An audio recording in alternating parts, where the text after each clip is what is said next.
покриви. Старата дядова къща имаше покрив от плочи. И даже помня, че растяха някакви треви там горе.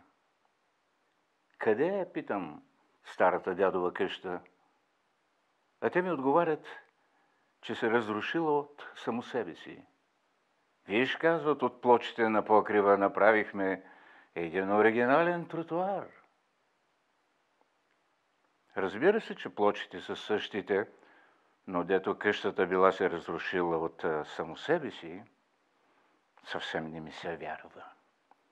Тя беше чудно съчинена къща, уютна, проста, човекоподобна.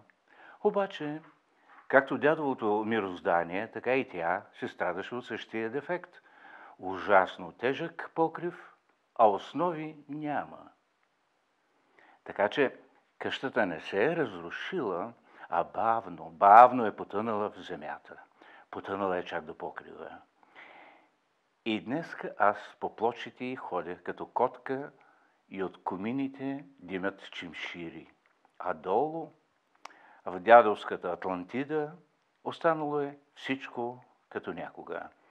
Гори огнището, в гарнето какли боб и татко, мъничък, се гуши с кутите на баба.